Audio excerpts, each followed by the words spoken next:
Gloire à Dieu. Ce matin, nous sommes toujours dans la... Depuis je dis Seigneur, tu ne me lâches pas avec ce thème-là. Gloire à Dieu. Nous sommes toujours dans la continuité. Si quelqu'un a bien suivi le déroulement, nous avons commencé... Pour moi, au début, ce n'était pas une série de messages. Avec le mystère de notre corps, sur comment prier dans la présence de Dieu. Comment libérer la puissance de Dieu dans une prière par rapport au corps que Dieu nous a créé. Et nous allons continuer avec toujours notre corps en tant que temple du Saint-Esprit. À savoir ce que l'importance, la valeur que notre corps a devant Dieu.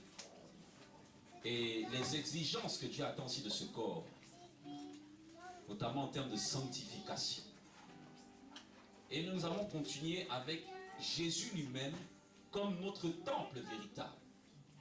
De sorte que, si vous avez bien compris, parce que là je ne sais pas, si après tu veux des références, bien des explications, appelle-moi, il n'y a pas de problème. Nous avons compris que dans cette ère, il n'y a plus de temple. Il n'y a que des lieux de culte. De sorte que ton appartement peut être une maison de prière. Ici, c'est une salle pour un culte, ce n'est pas un temple. Amen. Je ne condamne pas ceux qui appellent des bâtiments temples, parce que il ne faut pas qu'on soit extrémiste, ça ne veut pas dire qu'ils invoquent Satan là-bas, ils adorent Dieu. Mais bibliquement parlant, le temple est l'habitation d'un Dieu ou de plusieurs divinités. Donc quand on parle de temple, au sens biblique, on parle de l'habitation de Dieu. Et nous avons vu que dans Actes des Apôtres, Dieu n'habite pas dans ce qui est fait de la main des hommes. Et même Salomon, lors de la dédicace du temple, dans 2 Chroniques chapitre 6, a dit comment les cieux des cieux ne peuvent contenir la gloire de Dieu, et Dieu viendrait habiter dans un endroit comme ça. Malgré toute la splendeur de ce bâtiment, il savait que Dieu est plus grand que ce bâtiment. Car David dit la splendeur est en Dieu. Amen. Et le temple est aussi l'endroit où il y a les trésors des fois de la divinité. Alléluia. Or, regardez aujourd'hui, quand nous avons une salle, même quand la salle appartient à une église, à cause des difficultés financières de ce temps, sauf certaines églises qui sont vraiment fortes, mais la majorité, même des fois qu'il y a un bail, des choses comme ça, elles sous-louent, vrai au fond. Même des fois pour des mariages. Or, est-ce que vous pouvez imaginer au temple de Jérusalem que Dieu avait consacré qu'on va faire le mariage de quelqu'un là-bas? Non. Parce que le temple n'est que pour la prière et les sacrifices pour Dieu. Il était l'image de la future rédemption que nous avons en Jésus-Christ. Des fois même, à cause des problèmes financiers, nous sous-louons même à une autre église, qui est peut-être de Dieu. Mais des fois tu ne sais pas, parce qu'on part, on ne sait pas ce qu'eux exactement ils racontent. Peut-être qu'un jour on peut découvrir qu'ils sont autre chose. Amen. C'est pour vous dire que toutes les salles que nous avons ne sont pas des temples, mais des lieux de culte. Amen.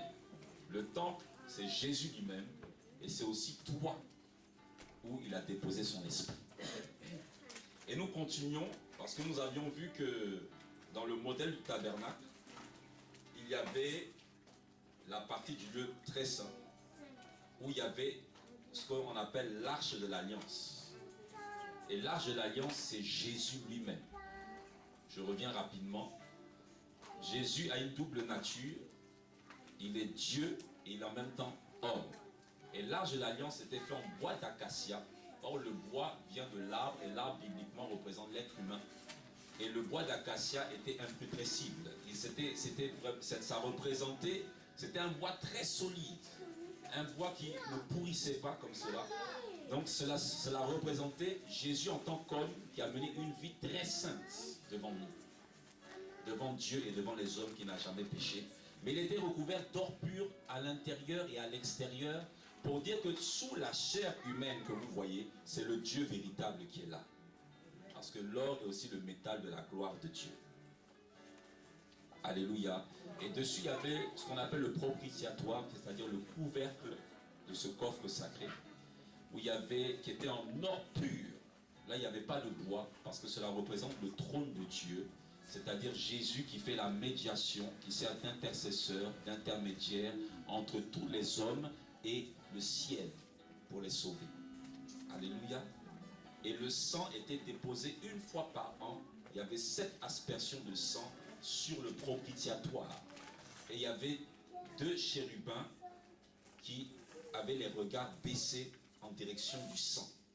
Parce que le sang de Jésus a désarmé les épées des chérubins qui étaient dans le jardin d'Éden. Alléluia. Et à partir de là, nous avions vu qu'à l'intérieur de ce coffre, il y avait 3 éléments que nous allons lire. Je suis passé par là pour vous montrer qu'en fait, le thème d'aujourd'hui, que je vais traiter en 30 minutes, c'est le bâton d'Aaron qui avait fleuri. Hébreux chapitre 9, verset 2. Il est écrit un tabernacle. Nous avons vu que le tabernacle peut aussi se traduire par sanctuaire ou temple. C'était un temple portatif. Un tabernacle fut en effet construit dans la partie antérieure, appelé le lieu saint, était le chandelier, la table et les pains de proposition. Derrière le second voile se trouvait la partie du tabernacle appelée le Saint des Saints. Verset 4, renfermant l'autel d'or pour les parfums et l'arche de l'alliance entièrement recouverte d'or. Il y avait dans l'arche un vase d'or contenant la manne, la verge d'Aaron qui avait fleuri et les tables de l'alliance. Verset 5, au-dessus de l'arche étaient les chérubins de la gloire couvrant de leur ombre le propitiatoire. Ce n'est pas le moment de parler en détail là-dessus. Or, ces choses étant ainsi disposées, les sacrificateurs qui font le service entrent en tout temps dans la première partie du tabernacle. Et dans la seconde, le souverain sacrificateur seul entre une fois par an, non sans y porter du sang qu'il offre pour lui-même et pour les péchés du peuple. Le Saint-Esprit montrait par là que le chemin du lieu très saint n'était pas encore ouvert tant que le premier tabernacle subsistait. Donc vous comprenez que par là, il fallait éliminer les anciens temples pour qu'il y ait une ouverture pour le ciel. Verset 9, c'est une figure pour le temps actuel. Mais ça veut dire que derrière ces images physiques, il dit pour le temps actuel, il y a des enseignements actuellement pour nous. Où l'on présente des offrandes et des sacrifices qui ne peuvent rendre parfait sous le rapport de la conscience celui qui rend ce culte. Et qui avec les aliments, les boissons et les diverses ablutions étaient des ordonnances charnelles, imposées seulement jusqu'à une époque de réformation. Quelqu'un dit avec moi, nous sommes dans une époque de réformation. Dieu permettra qu'un jour on parle de ce qu'est l'esprit de la réforme dans l'église de Jésus. Gloire à Dieu. Mais c'était pour te le dire. Et je reviens au thème principal. Vous voyez qu'au verset 4, il parle de la verge d'Aaron qui avait fleuri. C'est écrit tel quel, la verge d'Aaron. Dans d'autres versions, peut-être dans vos Bibles, c'est écrit le bâton. Verge, bâton, c'est la même chose. Prenons avec moi Nombre chapitre 17. Je vais commencer là pour vous montrer que nous partons dans l'Ancien Testament, mais la Nouvelle Alliance nous dit que ça doit être étudié. Et l'auteur qui a écrit dans le chapitre 9, si vous avez lu, il dit, ce n'est pas le temps d'en parler en détail. Mais c'est quand il écrivait. Ça veut dire que certainement, il a pris le temps, parce que nous n'avons pas toutes les épîtres, mais Dieu a permis qu'on ait le nécessaire. Dieu a permis qu'on ait ce qui est fondamental pour notre foi. Amen. Nombre chapitre 17. Ça veut dire que Dieu veut qu'on étudie ces choses. C'est pour cela que, bien aimé, je vous encourage, vous qui avez les petits Nouveaux Testaments, là. Vous voyez, quand vous allez lire le Nouveau Testament, et puis le Nouveau Testament va vous ramener à Nombre, tu fais quoi? Amen. Nous allons voir l'histoire de la verge du bâton d'Aaron qui avait fleuri. Et je vais expliquer rapidement ce que ça veut dire. Verset 1, Nombre 17, verset 1. L'Éternel parla à Moïse et dit, parle aux enfants d'Israël et prends d'eux une verge selon les maisons de leur père, soit 12 verges de la part de tous leurs princes selon les maisons de leur père. Tu écriras le nom de chacun sur sa verge et tu écriras le nom d'Aaron sur la verge de Lévi, car il y aura une verge pour chaque chef des maisons de leur père. Tu les déposeras dans la tente d'assignation devant le témoignage où je me rencontre avec vous. L'homme que je choisirai sera celui dont la verge fleurira. Et je ferai cesser devant moi les murmures que profèrent contre vous les enfants d'Israël. Amen. Nombre chapitre 17 à partir du verset 1. Si tu n'as pas trouvé, écoute. Gloire à Dieu. Je vais expliquer pourquoi Dieu a fait ça et nous allons voir comment la verge va refleurir. Il va se passer quelque chose. Ils sont dans le désert. Ils ne sont plus en Égypte. Et il va y avoir au chapitre 16, vous pourrez le lire à la maison, ce que la Bible appelle la révolte de Corée, de Dathan et Abiram, qui vont contester l'autorité de Moïse et de Aaron, en disant, mais depuis vous parlez d'un pays où coule le lait et le miel, un endroit de délices, un endroit où nous allons être bien, mais depuis, et ils sont devenus arrogants, et ils ont dit à Moïse et à Aaron, vous pensez crever nos yeux? Vous pensez qu'on est aveugle, quoi? Vous pensez qu'on ne voit pas le sable, le désert qui est en face de nous? Et ils vont convoquer tout le peuple. Ils vont liguer tout le peuple contre Moïse et Aaron. Ils vont oublier les bons moments. Bien aimé, même dans une famille, il y a des mauvais moments, mais il y a aussi des bons moments. Ils vont oublier quand même que Moïse, c'est un homme qui a préféré la souffrance avec le peuple, qui a laissé la gloire du palais de Pharaon. Ils vont oublier que Dieu a envoyé Moïse, que Moïse a pris des risques. Moïse rentrait tous les jours dans le palais de Pharaon. À n'importe quel moment, on pouvait le tailler en pièces. Il prenait son courage à deux mains à chaque fois. C'est vrai que Dieu lui avait parlé, mais Dieu ne le voit pas comme ça, on lui fait confiance. Ils avaient oublié tout ça.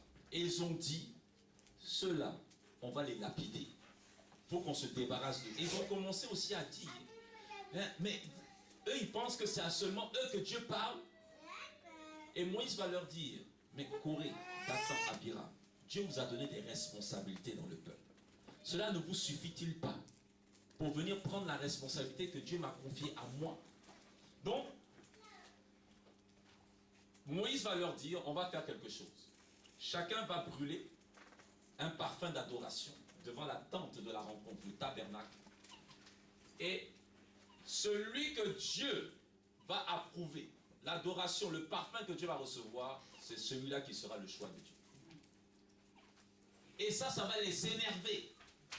Ils vont venir, Dieu même là, ne va même pas prendre le temps d'approuver ou de ne pas approuver. La Bible dit que tout le peuple va se rassembler. 250 hommes que Dathan, Abiram et Corée vont prendre avec eux. Et toute l'assemblée pour offrir des parfums. Et Moïse et Aaron vont offrir leurs parfums. La Bible dit qu'au moment où ils vont arriver, la gloire de l'Éternel va s'élever dans le tabernacle. Une nuée va s'élever. Et une voix va sortir pour dire, Moïse, Aaron, écartez-vous, je vais consumer toute l'assemblée. La Bible dit, Moïse, Aaron, ils ont entendu ça, ils ont eu peur. Ils se sont prosternés, ils ont levé, Seigneur, pardon, ne tue personne. C'est que Dieu a dit, adoration, bah, tout ça, je n'ai pas le temps pour ça. Je vais calciner tout le monde et ça s'arrête là. Et qu'est-ce qui va se passer? Moïse va se lever. Moïse c'était un homme, il en avait marre. Il va dire, ces gens-là, s'ils meurent comme tous les autres hommes, c'est que je ne suis pas un homme de Dieu. La Bible dit que quand il va finir de parler, la terre va s'ouvrir. Ils vont rentrer vivants dans le séjour des morts. Il y a des gens qui disent c'est impossible. Le séjour des morts, c'est un endroit spirituel. Mais effectivement, moi je crois en la Bible. La Bible, ils sont allés vite, c'est-à-dire dans leur corps, dans le séjour des morts. Bien aimé, la Bible nous enseigne qu'il y a des gens qui ne vont jamais mourir. Jésus même l'a dit. Il y a une génération qui sera vivante quand il va revenir. Ceux-là ne connaîtront jamais le tombeau. Leur corps sera métamorphosé. Au jour de l'enlèvement de l'église, ils vont partir à esprit, âme et corps. Donc on peut partir aussi esprit, âme et corps dans le séjour des morts. Amen. La Bible nous dit que des chars de feu ont pris Élie. Pas l'âme dans le cercueil, mais le corps même est parti. Dans la gloire de Dieu. C'est un mystère. Ça veut dire que des gens peuvent partir vivants dans le séjour des morts. Et quand ça s'est passé, les gens, ils ont vu ça. Vous savez ce qu'ils ont fait dans le peuple? Ils ont dit, mais Moïse est méchant. Ils n'ont même pas réfléchi. Comme si Moïse était un Dieu, ou Dieu lui-même pour pouvoir ouvrir la terre et enfoncer les gens dedans. À cause de vous, les gens sont morts. Tu es méchant, Moïse. Tu es méchant. Toi et Aaron, ton frère, vous êtes mauvais. Non, mon oncle est mort. Mon cousin est mort. Et pendant que les autres sont rentrés vivants, tous ceux qui ont, les 250 personnes qui offraient les parfums pour montrer que eux, ils parlent à Dieu, Dieu leur parle, un feu est sorti du tabernacle, les a tous brûlés. Là, ça a calmé tout le monde. J'imagine Moïse et Aaron. Voilà, pas fini. Et Dieu maintenant va dire, c'est pour ça que Dieu va dire, je vois qu'il y a trop de contestations.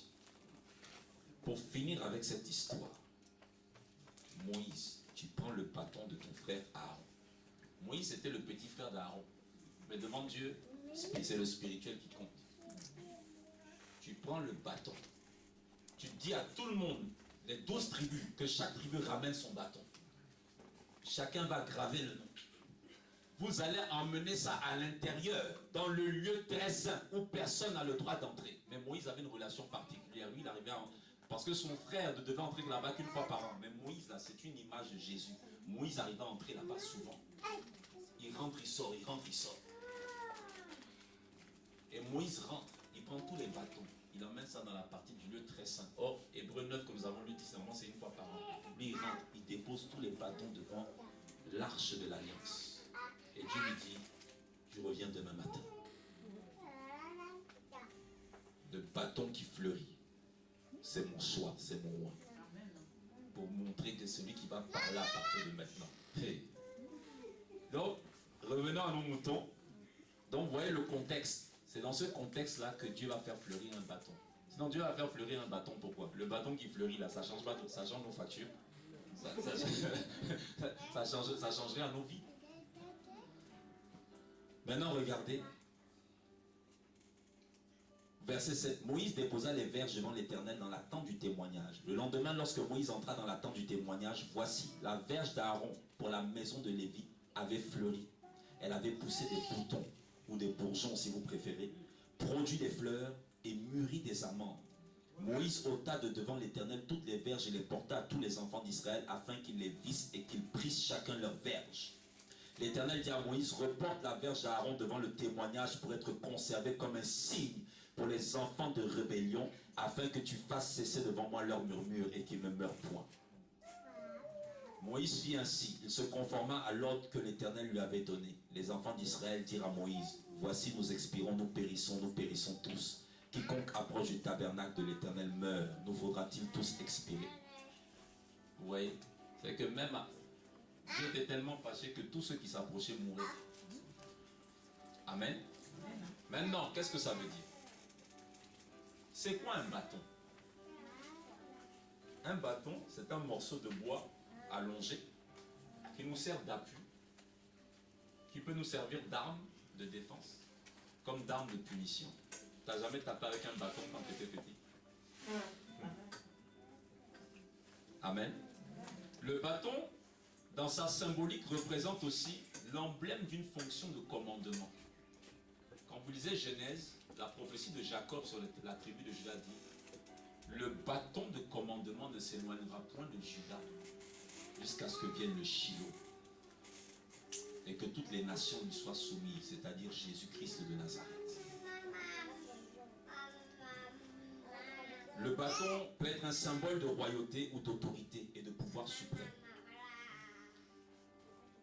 Là, en général, on parle d'un sceptre. Or, le mot bâton qui est employé dans Hébreu 9 que nous avons lu, le mot grec, c'est le même mot pour parler du sceptre.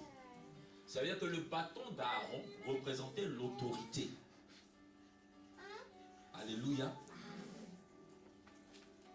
Dis avec moi, Dieu veut me donner une autorité. Et ça se passe dans un moment où Israël a besoin d'un conducteur spirituel. Et Dieu, n'aimant pas la rébellion, va être obligé d'agir de cette façon. Eh bien, aimé, je fais une parenthèse parce que, bien que nous ayons des églises où il y a l'esprit des Nicolaïtes, c'est-à-dire les Nicolaïtes veut dire, quand vous lisez Apocalypse, Jésus dit je hais les Nicolaïtes et leur doctrine. Parce que le mot Nicolette veut dire littéralement les dominateurs du peuple. Des personnes qui t'empêchent de t'épanouir en Christ. Des personnes qui cherchent à te contrôler matin, midi et soir. Des personnes, tu as fini le culte, tu vas aller prier ailleurs. Parce que s'ils adorent Jésus, c'est qu'on a le même Dieu, on a le même papa. On dit, le pasteur se lève et dit, tu vas faire quoi là-bas? C'est ici tu pries. On n'a jamais vu ça. Mais tu es libre d'entrer et de sortir. Alléluia. La Bible enseigne la fidélité. Mais est-ce qu'aller prier dans un programme, c'est de l'infidélité? Il ne faut pas exagérer aussi. Aucune brebis n'appartient à un homme. Toutes les brebis appartiennent à Dieu. Maintenant, seulement que Dieu est dans certains principes. Comme vous lisez Hébreux 13, 17, la Bible dit, obéissez à vos conducteurs, ayez pour eux de la déférence. Parce qu'ils veillent sur vos âmes. Ils devront en rendre compte. Ils ne veillent pas, un homme de Dieu ne veille pas sur ton âme comme Dieu lui-même. Non. Mais il veille sur ton âme dans quel sens? Par rapport à l'enseignement qu'il te donne, par rapport au conseil biblique qu'il te donne, vous voyez un peu, qu'il peut te faire du bien, comme il peut aussi te perdre. Parce que quand on dit qu'il devra rendre compte à Dieu, c'est pas dans le sens où, seulement dans le sens d'une récompense. C'est que Dieu va nous reprendre. C'est pour ça que la Bible dit ne soyez pas nombreux à enseigner. Parce qu'il y a un jugement terrible. Amen. Mais la Bible dit, s'il prend soin de ton âme par rapport à l'enseignement qu'il te donne, ne fais pas en sorte qu'il le fasse en gémissant. Alléluia. Car toute autorité vient de Dieu. La Bible dit que toute personne soit soumise aux autorités supérieures, car il n'y a point d'autorité qui ne vienne de Dieu. Car elles ont été toutes instituées par Dieu. Maintenant, regardez Aaron que Dieu a choisi. Aaron, c'est qui? Aaron, c'est l'homme qui a fait le veau d'or. Aaron, c'est pas un super spirituel. Aaron, c'est l'homme qui a fabriqué le veau d'or. Le veau d'or à cause duquel Moïse a brisé les tables de la loi. Le veau d'or à cause duquel Dieu a dit de tuer tous ceux qui sont prosternés devant le veau d'or. Le veau d'or à cause duquel Dieu a dit je vais faire une nouvelle génération. Je vais consumer tout le monde, même ton frère Aaron. Et Moïse a intercédé pendant 40 jours de jeûne sur la montagne. Mais voici l'homme que Dieu va choisir. C'est pour te dire que Dieu ne choisit pas des hommes parfaits. Dieu ne choisit jamais un homme parfait. Dieu ne choisit jamais une femme parfaite. Quand Dieu met un conducteur, Dieu met un leader, Dieu met un pasteur, Dieu met un apôtre, un prophète, un évangéliste, Dieu met des diacres, Dieu met des anciens, Dieu met des responsables. C'est des hommes qui ont fait des gaffes avec Dieu. Si moi, j'étais là à cette époque, j'allais dire, mais comment Dieu peut choisir un gars comme ça? Mais je ne suis pas Dieu. Comme aujourd'hui, des fois, peut-être quelqu'un peut dire, mais comment quelqu'un comme Steve Lopez, quelqu'un comme toi, quelqu'un comme toi aussi, Dieu te parle, toi comme ça. Amen. Même dans ta famille, tu peux vivre ça. Des fois, même on t'appelle, hey, le pasteur est arrivé en moquerie. Voilà, elle a encore arrivé. Elle aussi, elle veut dire que elle est rentrée dans l'affaire de l'Alléluia. Parce que Dieu ne regarde pas. Et même tu es dans le Seigneur, le jour où Dieu veut t'élever. Parce que Dieu a cette force de voir le cri de ton cœur. Dieu a cette force de voir le cri qui est repentant. Dieu a cette force de voir le cœur qui est attristé. Tu peux faire une bêtise, tu peux murmurer, tu peux être idolâtre, tu peux être bandit à un moment, tu peux être là, un jour on découvre qui tu es. Mais si l'esprit de repentance rentre en toi, nous on te condamne tous, mais Dieu voit le cri de ton cœur. C'est pour ça que malgré l'adultère de David, Dieu a dit je repositionne David. Parce que David a dit, Seigneur, prends tout, prends le trône, prends tout, mais ne me laisse pas. Dieu a été sensible à ce cri. Et Dieu aussi a la capacité de voir les qualités qui sont en toi que les hommes ne voient pas. Qui ne sont peut-être pas utiles dans le temps présent, mais qui peuvent être utiles plus tard. Donc c'est à cause de c'est pour l'accomplissement de ses propres desseins. Ce n'est pas à cause de la personne, mais à cause de ce que Dieu est et à cause de ce que Dieu veut. Dieu fait grâce à qui il veut faire grâce. C'est pour te dire, quand tu vois quelqu'un, même moi, quand tu me vois là, je suis bourré de défauts. Il faut me regarder sous l'aspect spirituel. Nous tous qui sommes là, nous sommes bourrés de défauts. Certains parmi nous, je vous ai toujours dit, je le redis, l'église c'est comme l'arche de Noé. L'arche de Noé, c'est l'image du pasteur et des fidèles. Comment faire pour faire cohabiter un chien avec un serpent, un loup avec une brebis? C'est compliqué. Si ce n'est pas Dieu qui nous aide là, on est foutu. Depuis longtemps, les claques ont fusé. Parce que la Bible dit, il y a l'homme animal. Des fois même on rentre dans l'église, on n'est pas encore converti. Mais il vaut mieux que tu viennes au moins écouter la parole de Dieu. Un jour Dieu peut te toucher. Parce que dans l'église, même Jésus dit, il y a les brebis, il y a les boucs. C'est-à-dire que dans la pensée de Dieu, il y a des hommes serpents dans l'église. Il y a des hommes lions, il y a des hommes phacochères, il y a des hommes girafes, il y a des hommes perroquets. L'homme perroquet, il n'a pas de secret. Et ma soeur, je te dis, après toi tu es là, tu dis, hey, je suis déçu de l'église. Non mais ce n'était pas un homme chrétien, c'était un perroquet. Ayez la révélation de ce qu'est l'église sur la terre. L'église, ce n'est pas des hommes et des femmes parfaits. L'église, c'est comme un hôpital et Jésus est venu pour les malades. Il y a des hommes et des femmes taureaux dans l'église. Dès que tu lui parles bizarrement, il voit rouge. Il faut me respecter. Il faut me respecter. Il faut me respecter. Je ne supporte pas du tout ça. C'est ça l'église. Et c'est toutes les églises. Vous allez dans l'église de 10 000 membres, vous allez dans l'église de 3 membres, c'est la même chose. Alléluia. C'est ça que la Bible dit, supportons-nous. Dis à ton voisin, supporte-moi. Supporte-moi. Et je vais te supporter aussi. Regarde, le dit, tu n'es pas mieux que moi. Je ne suis pas aussi mieux que toi. Un jour, tu vas savoir qui je suis. Un jour, je vais savoir aussi qui tu es. Chacun son tour. Donc, fais vite, va vite changer dans la présence de Dieu. Dis-lui ça, va vite changer dans la présence de Dieu. Seigneur. Amen. Donc, Dieu ne choisit pas des gens qualifiés totalement. Et c'est pour ça que la Bible dit, Paul a dit à Timothée, prie pour tous les hommes qui sont élevés en autorité, en dignité.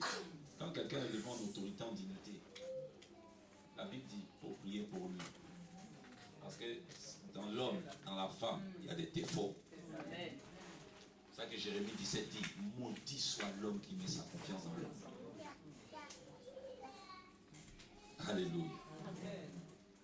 La deuxième chose, pour le bâton d'Aaron.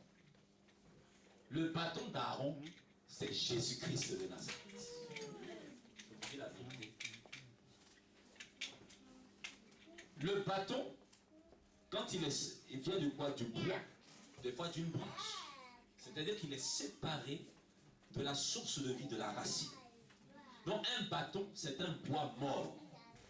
Et Jésus a dit, moi je suis le bois vert, vous êtes le bois sec. Si moi qui suis le bois vert, je souffre ainsi, à votre avis, vous qui êtes des bois secs, qu'est-ce qui va vous arriver? Alors, quand vous voyez un bâton, dans le langage biblique, c'est l'image de ce qui est mort. C'est l'être humain qui est mort. Et Dieu dit, tu vas emmener ça dans ma présence. Or, une fleur peut pas, une fleur pousse sur un arbre parce que l'arbre est connecté au sol. Mais comment la fleur va-t-elle repousser? Va-t-elle pousser sur le bâton? Parce qu'il y a la présence de Dieu. Bien-aimé. Et parce qu'il y a une contestation. Or, regardez, quand Jésus-Christ de Nazareth est venu, son autorité, sa messianité a été contestée par les pharisiens. Ça a été contesté par les Sadducéens. Ça a été contesté par les Hérodiens. Ça a été contesté par les prêtres. Ça a été contesté par le Sanhédrin, le tribunal des religieux de l'époque. Personne n'a reconnu son autorité. Et ça a été contesté. Pourquoi? Parce Parce qu'ils voyaient que les signes qui marchaient avec Jésus n'étaient pas les mêmes signes qui étaient avec eux. Ils voyaient que celui-là était spécial, au point que certains même se cachaient dans le secret pour venir le voir la nuit pour dire, je sais que tu es un docteur venu de Dieu comme Nicodème. Amen. Et c'est dans cette contestation que Jésus-Christ va mourir. Mais c'est aussi dans cette contestation qu'il va refleurir, c'est-à-dire qu'il va revenir à la vie. Alléluia.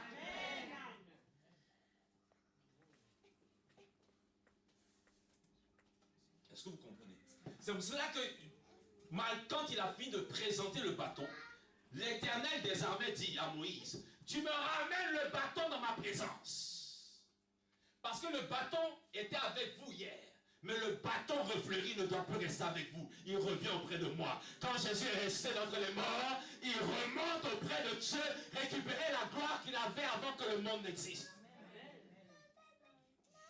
Et la Bible dit afin que cela serve de témoignage et que la rébellion, les murmures, le péché, le mal cessent devant moi. Jésus remonte dans le ciel et en tant que bâton refleuri, il intercède auprès de Dieu afin que les murmures ne montent plus devant Dieu. C'est-à-dire que quand on murmure là, quand on parle mal sur Dieu, quand on parle mal sur l'église, quand on parle mal sur les hommes de Dieu, quand on parle mal sur son frère, quand on parle mal sur son prochain, quand on parle mal sur quelqu'un, quand on vole, quand on ment, quand on fait des bêtises, quand on se cache et on pense que Dieu ne nous voit pas, ça monte devant Dieu. Mais heureusement que Jésus est là. Et quand tu dis Seigneur, pardonne-moi au nom de Jésus, Jésus bloque le murmure, Jésus bloque le mal. Et il est le bâton d'Aaron qui enlève, qui arrête cela devant le trône de Dieu. C'est pour ça que l'auteur de l'épée dit, nous devons étudier ces choses pour connaître combien est grand le souverain sacrificateur, non selon l'ordre de Lévi, non selon l'ordre d'Aaron, mais selon l'ordre de Melchisédek. Quelqu'un peut me dire Jésus est grand. Jésus est grand. Alléluia. Gloire à Dieu. C'est pour cela que le bâton devait rester là-bas. C'est pour ça que Jésus ne peut pas quitter le ciel. Seigneur Jésus, je veux te voir. Si Jésus quitte le ciel, on est mort. Parce que c'est Jésus qui bloque la colère de Dieu. Dans cette génération, le mal va de plus en plus loin. Jésus reste là-bas comme le bâton d'Aaron. Il bloque le murmure. Il dit, je suis de ton choix parfait. À cause de moi, là, le Seigneur ne frappe pas. À cause de mon sang, ne tue pas. À cause de mon sang, ne détruis pas. À cause de mon sang, calme-toi. À cause de ton sang, à cause de mon sang. Parce qu'un jour, parce que j'ai encore beaucoup d'enfants qui sont sur la terre. Il y a beaucoup de brebis qui sont encore en train de traîner dans le monde. Mais quand elles vont entrer, quand le tout dernier, je vous dis, quand le tout dernier chrétien va rentrer dans le royaume de Dieu, quand celui qui a appelé, la Bible dit que dès que le dernier animal est rentré dans l'arche, ce n'est pas Noé qui a fermé la porte, mais la Bible dit la porte s'est refermée par la main de Dieu. Dès que le dernier chrétien dans la dernière génération de Dieu va rentrer dans le royaume de Dieu, Dieu lui-même va fermer la porte du royaume. Il dit à partir de maintenant, comme les saintes vierges folles, vous ne pouvez plus entrer. Et là, Jésus maintenant va partir avec nous.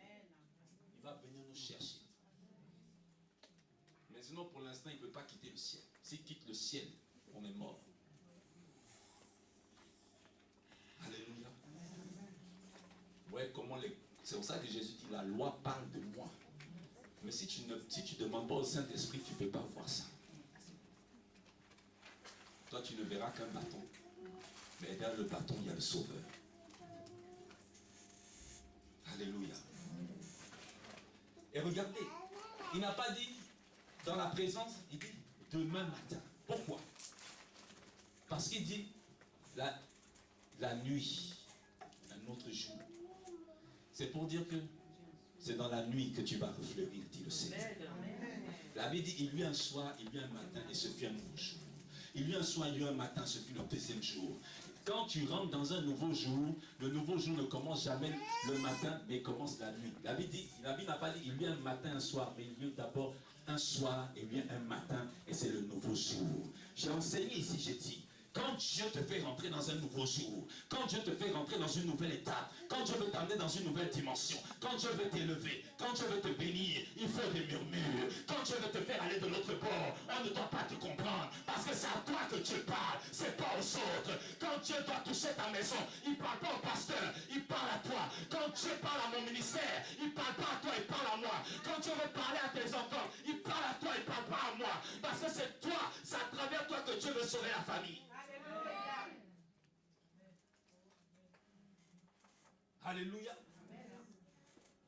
Donc le nouveau jour commence toujours dans la nuit. Ça commence dans les tumultes, ça commence dans les murmures. Tu n'as pas dit que Dieu va te bénir, tu n'as pas dit qu'on va avancer, tu n'as pas dit que Dieu t'a parlé, mais c'est pas grave. Je connais la parole de Dieu, je m'appuie sur la parole de Dieu. Avec Dieu, on commence dans les ténèbres, on ne commence pas dans la lumière. Mais même ces ténèbres-là ne veulent pas dire que Dieu m'a abandonné. Ces ténèbres sont le signe du commencement du nouveau jour. Parce qu'il était déjà souverain sacrificateur. Mais Dieu dit, je vais t'élever, mais pour t'élever, il faut une opposition. Il n'y a pas de nouvelle position sans opposition. Je suis en train de parler à quelqu'un, je dis, il n'y a pas de nouvelle position sans opposition. Il n'y a pas de nouvelle position sans opposition. C'est ça que dans opposition, il y a position. Quand Dieu veut te positionner, il faut oppositionner. Quand Dieu veut te positionner, il faut que les gens s'opposent. Quand Dieu veut te poser, il faut que des gens viennent s'opposer. C'est pour ça qu'il dit, monte, assieds-toi, ma droite, jusqu'à ce que je fasse de tes ennemis ton marchepied. Chaque fois que quelqu'un vient pour te bousculer, c'est là que Dieu montre une manifestation de gloire. Même dans le ministère, ça marche comme ça. Quand tu es de Dieu, si quelqu'un conteste son autorité, c'est là que Dieu fait quelque chose qu'il n'a jamais fait hier. Quand quelqu'un n'a plus peur du côté sacré de ta vie, c'est là que Dieu fait quelque chose pour effrayer quelqu'un. Là, il va savoir que tu es de Dieu. Quand quelqu'un se moque de toi, c'est là que Dieu peut venir taper. Pas parce que papa mal, mais parce qu'il aime. C'est pour afin que tu t'élèves. Mais les gens sont là, ah, on parle de moi, ah, on est contre moi. C'est pour ça que moi je dis, je ferme mes oreilles. Je fais comme Élisée a dit à la femme, maintenant que tu as la promesse, rentre chez toi et ferme les fenêtres. N'écoute plus ce qu'on dit, sinon ça va tuer ta foi.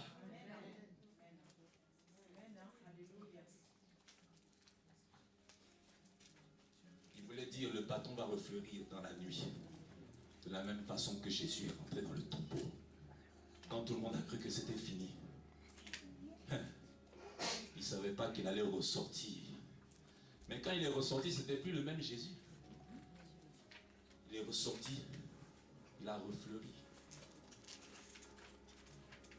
Parce que quand il est sorti, tous les soldats qui gardaient la tombe ont fui. Rien que la vue de l'ange. Ils ont décampé. Accepte de mourir dans le nouveau jour. Mais quand Dieu te relève, c'est plus pareil. Je suis en train de dire à quelqu'un, les gens disent, c'est un fantôme. C'est pas un fantôme, c'est moi-même.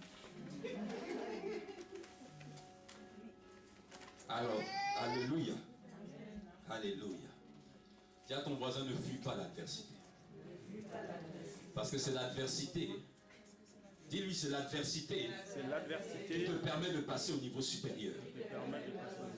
Même dans une église, tu es assis là, c'est là que tu vois que, non, la sœur, je vois qu'elle me critique. Mais ne fuis pas. Comprends Dieu. Il veut te faire passer à un niveau supérieur. Si tu restes avec Dieu, il va mettre la sœur dans le trouble et la confusion. David a été connu comment? David, Samuel est venu, il a versé l'huile sur la tête. Il dit, tu es le nouveau roi. Ce qui est sûr, en attendant, il a l'onction, mais c'est lui qui est le musicien de Saül. Personne ne le connaît. Un jour, il arrive, Dieu ne le prévient pas. Quand l'adversité arrive, Dieu ne vous prévient pas. C'est vous-même, vous devez vous préparer. Parce que tu ne sais pas à quel moment. Lui, il parle dans l'esprit de prendre des nouvelles de ses frères qui sont à la guerre. Il voit un géant Goliath. Il dit, lui, je vais l'abattre. Il dit, ça là, je connais le langage des circonstances de Dieu. Dieu parle tantôt d'une manière, tantôt d'une autre. Il y a eu trop de prophéties. Ça, c'est pour moi. Parce qu'un gars, depuis les jours, personne n'a osé, il a pris des informations. Personne n'ose aller le frapper. Le petit a réfléchi et dit, depuis j'ai reçu l'onction, mais qui me connaît? Ça, c'est pour moi. Souvent, supporte ce que les autres ne veulent pas supporter. Affronte ce que les autres ne veulent pas affronter. On dit dans ce travail-là, tout le monde a fui. En tout cas, tout le monde a fui, sauf moi. Quand il a tué Goliath, Israël a créé une chanson. Saül a tué 1000 soldats, mais David en a tué 10 000. En même temps, la haine est rentrée dans le cœur du roi. Parce qu'il était déjà rejeté par Dieu. Alléluia. Alléluia. Prenez avec moi Jérémie chapitre 1, verset 10. Et je suis en train de dire à quelqu'un, ça n'a pas refleuri dehors, mais ça refleurit à l'intérieur. Si tu veux, donc là, si vous avez compris, c'est que ce bâton représente la puissance de la résurrection qui est en Jésus. Jésus a dit, je suis la résurrection et la vie. Si tu veux refleurir, c'est dans la présence de Dieu. Si tu veux que ta foi refleurisse, c'est dans la présence de Dieu. Tu veux que ta vie de prière refleurisse, c'est dans la présence de Dieu. Tu veux une restauration, une résurrection pour tes finances, pour ton travail, pour le, je ne sais pas, pour tout ce que tu désires, c'est dans la présence de Dieu. Ce n'est pas en dehors de la présence de Dieu. Ça n'a pas poussé dans le parvis, ça n'a pas poussé dans le lieu saint, ça n'a pas poussé dans la rue, ça a poussé à l'intérieur du tabernacle, dans le lieu très saint. Or, le lieu très saint représente l'intimité avec Dieu. C'est le lieu secret. C'est le lieu de l'obscurité, parce que là-bas, il n'y avait pas de lumière.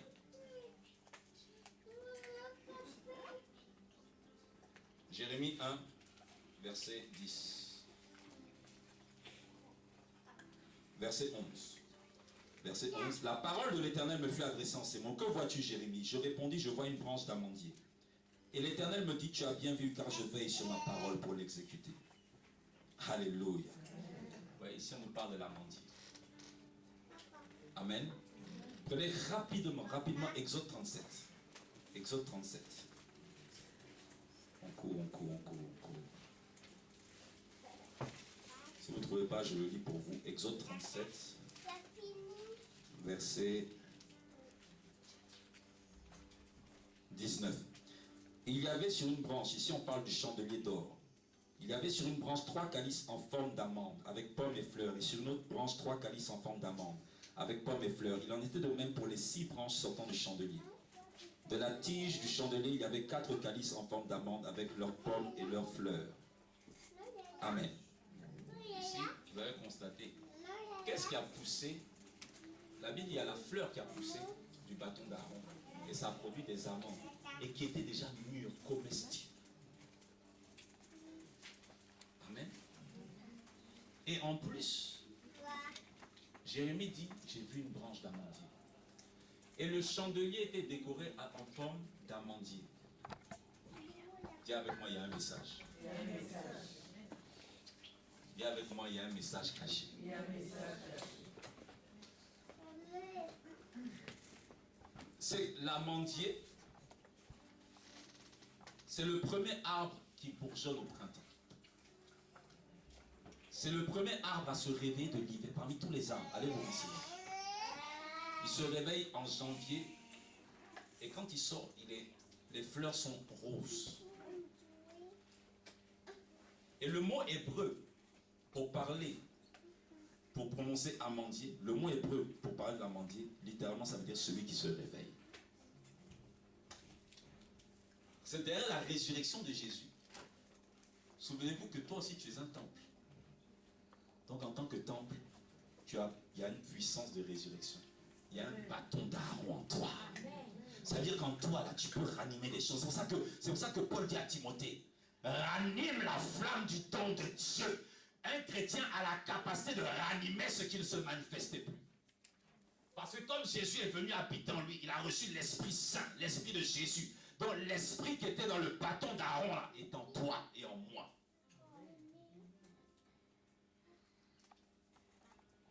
Et le chandelier représente le Saint-Esprit. Ça veut dire que quand le Saint-Esprit vient dans la vie d'un chrétien, il vient avec le langage de l'amandier. Et Jésus lui-même est notre amandier. Parce que, vu que c'est l'arbre qui se révèle le premier après l'hiver, donc il est le prémisse. Dans prémisse, il y a premier. Or, 1 Corinthiens chapitre 15 dit que Jésus-Christ de Nazareth, il est le prémisse de la résurrection. Il est le premier-né d'entre les morts. Il est le premier homme ressuscité par la puissance de Dieu. Avant lui, des gens sont morts et ont été ressuscités. Mais Jésus est le premier homme à être ressuscité et à ne jamais mourir. Parce que Lazare, après sa résurrection, est mort. La fille de Jairus, après sa résurrection, est mort. Mais Jésus est mort, il est ressuscité et il ne va plus jamais mourir. Parce que c'est une image de récolte. Dans une récolte sur un terrain agricole, vous avez ce qu'on appelle les prémices. Il y a toujours des fruits qui sont en premier. Après, vous avez la moisson. C'est pour ça que la Bible parle de la grande moisson des âmes. Après, vous avez les glanures de la récolte. C'est-à-dire la moisson, c'est quand Jésus va venir chercher l'église et partir, l'épouse dans le ciel. Mais quand l'église va partir, le monde va rentrer dans 7 ans de tribulation. Mais pendant lisez Apocalypse, des hommes vont se donner à Dieu. Dieu va ranimer son plan pour Israël. Beaucoup vont se convertir. Dans les nations, certains, Apocalypse dit, voici les hommes qui sont sortis de la grande tribulation. Ils ont lavé leur robe dans le sang de l'agneau par des souffrances. Ils ont souffert pour l'agneau de Dieu. Ils ont souffert pour le témoignage de la parole de Dieu. Parce que quand vous venez dans un champ, que vous ramassez des fruits, il y a toujours des fruits qui tombent par terre. C'est-à-dire ceux qui ne seront pas partis là, Dieu aura un plan pour eux. Mais je ne parle pas de ceux qui auront déjà entendu l'évangile. Ceux qui auront déjà entendu l'évangile. Parce qu'il y a un faux évangile qui dit, de toute façon, si on ne part pas avec les autres, on partira après. Frère, si tu n'es pas parti dans ce temps-ci là, tu ne partiras pas après. Parce que ceux qui partent après, c'est ceux qui n'ont pas entendu l'évangile maintenant. C'est ceux qui entendront après notre départ. Parce que ceux qui vont rester là, un esprit d'aveuglement va les saisir. Parce que c'est écrit dans l'Apocalypse que celui qui se souille davantage. Dieu va envoyer un esprit de perturbation des sens. C'est ceux qui vont être sauvés, c'est ceux qui n'auront jamais entendu l'évangile.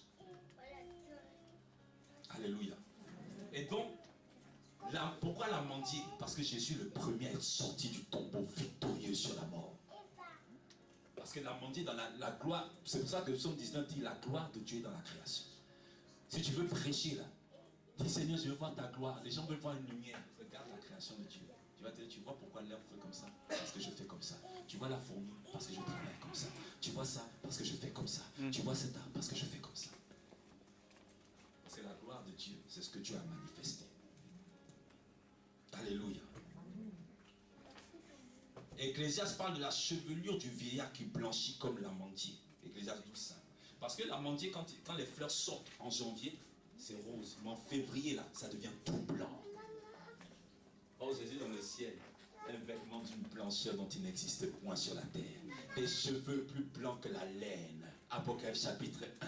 Ça n'existe pas. Sa voix est comme le bruit des cascades des grandes eaux. Et de sa bouche sort une épée aiguë à double tranchant.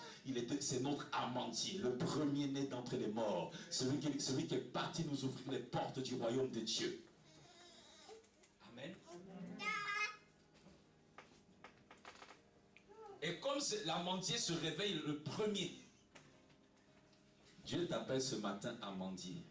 Et Dieu te dit, réveille-toi. Ne te réveille pas en deuxième. N'attends pas que quelqu'un se réveille pour te réveiller. Mais toi-même, cherche à te réveiller pour réveiller les autres. C'est pour ça qu'il dit fortifie-toi. Les gens, on n'a qu'à me fortifier. Fortifie-toi pour aller nous fortifier. Parce que l'amandier, quand tu te lèves en premier, qui te fortifie? Tu te fortifies toi-même. Tu te consoles toi-même. Parce que tu es dans la présence de Dieu. Tu n'es plus au stade où on n'a qu'à me fortifier. Tu as le Saint-Esprit et tu as sa parole. Alléluia. Et dans Jérémie, il va montrer cela parce que Dieu va exercer un jugement sous forme de promesse. Mais pour nous, Dieu ne veut pas nous juger parce que le châtiment qui nous donne la paix est tombé sur le Seigneur Jésus. Nous, Dieu veut nous bénir en Jésus.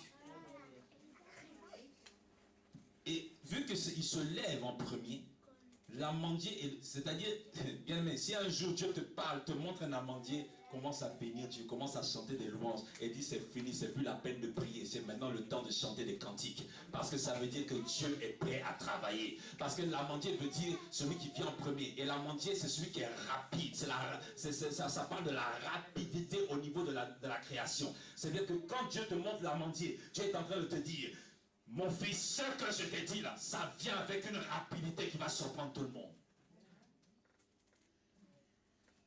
Alléluia. Alléluia.